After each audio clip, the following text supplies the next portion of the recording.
16 साल के ये जातक हैं। 2030 मई तक इनको मंगल की महादशा रहेगी। 2030 मई तक मंगल की महादशा रहेगी। देखें कि मंगल क्या कर रहे हैं। लग्न चार्ट में अंगारक में बैठे हैं। कुंडली का विवरण जो प्रारंभ होता है वो लगन से होता है। ये पहला घर है और पहले घर में यहाँ पर सूर्य और चंद्रमा साथ हो गए हैं। ये अमावस्या योग कहलाता है।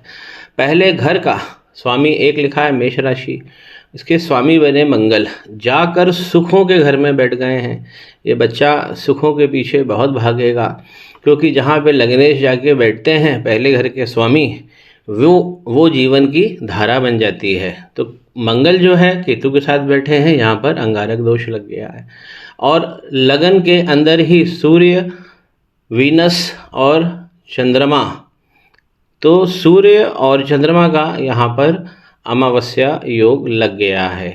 तो पहले घर की जो प्लेसमेंट है वो है तो बहुत अच्छी। मंगल चौथे घर में बैठे हैं, लेकिन केतु के साथ बैठे हैं, तो हमें यहाँ पे रेमेडी करना पड़ेगी। तो पहले ही घर में दो प्रॉब्लम आ रही है। एक तो जो लग्नेश है वो चले गए हैं चौथे घर में, अंगारक दोष बना लिया है। दूसरा सूर्य और चंद्रमा, इसका अमावस्या योग लग गया है।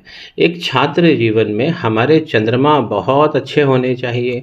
इसमें चंद्रमा में देखिए 28 डिग्री के चंद्रमा है, मृत हो गए हैं और सूर्य के साथ बैठे हैं, तो अमावस्या योग लग गया है। छात्र के जीवन में जो बच्चा पढ़ाई करता है, पढ़ाई को धारण करना दिमाग में, ये चंद्रमा ही करते हैं। तो जब चंद्रमा मजबूत होते हैं तो व्यक्ति मन से बहुत मजबूत होता है। चाहे समय दुखों का हो चाहे सुखों का हो, तो चंद्रमा जब अच्छे होते हैं तभी हम अपने सुखों को फील कर सकते हैं। दुख के समय अगर ऐसे चंद्रमा खराब है तो व्यक्ति ज़्यादा दुखी हो जाता है, दुख यहाँ पर प्रबल हो जाता है।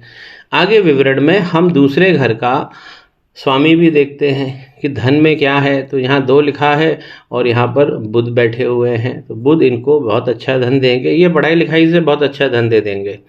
2 लिखा हुआ है यानी कि वृषभ राशि, इसके स्वामी बने शुक्र, जाकर लग्न में बैठ गए हैं। ये बहुत अच्छी स्थिति है।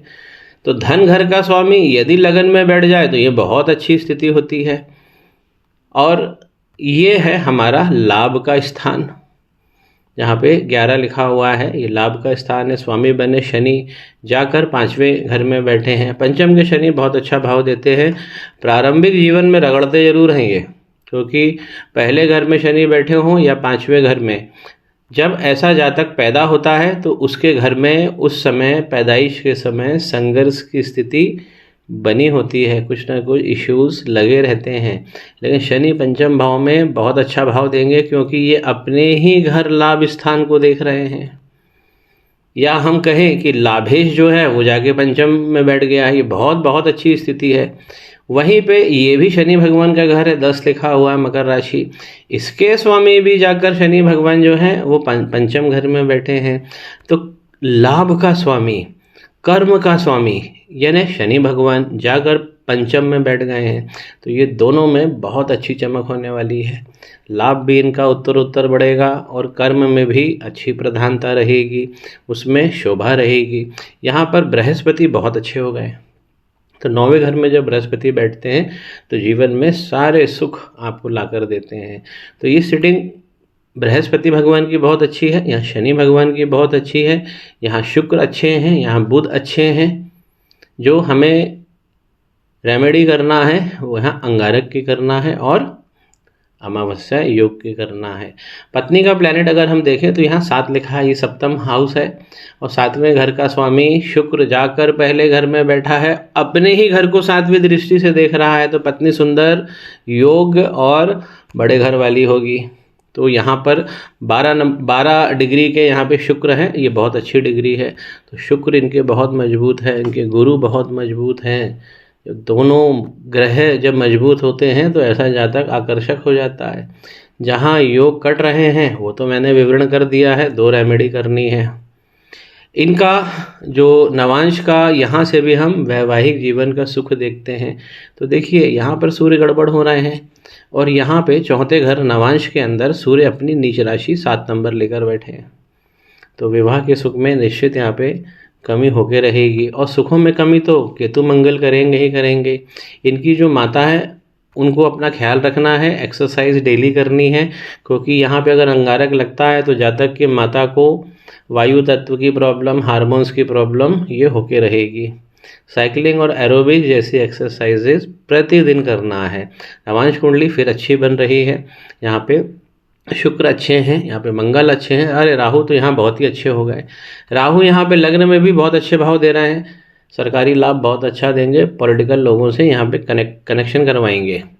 ये राहु हमेशा 10वें घर के राहु जो होते हैं उत्तर वृद्धि करते हैं। ऐसा व्यक्ति ऊंचे स्थान पे रहता है या उसका जो शयन कक्ष होता है वो ग्राउंड लेवल से हमेशा ऊंचा होता है। मरकरी यहाँ पर भी अच्छे हैं। शनि यहाँ पर 12वें घर में भी जब बैठते हैं तो ये अच्छा भाव देते हैं। यहाँ पे चंद्रमा और गुरु ये छठे घर चले गए हैं, यहाँ गजकेसरी योग भी लगा है। तो चंद्रमा को जब हम मजबूत करेंगे तो ये छठा भाव भी मजबूत हो जाएगा, जो हमारे आरंभ के नौकरी का स्थान है, शत्रु का स्थान है, रोग का है, ऋण का है। तो यहाँ से भी हमें चंद्रमा को फ्री करना है, यहाँ से भी चंद्रमा को फ्री करना है, यहाँ पे सूर्य को फ्री करना है, तो हमको चौथे भाव यहाँ भी सूर्य को फ्री करना है। तो दो इनकी रेमेडी रहेगी, एक अंगारक और एक अमावस्या योग। इससे छात्र जीवन में शोभा भी होगी और आगे योग बहुत अच्छे बनेंगे।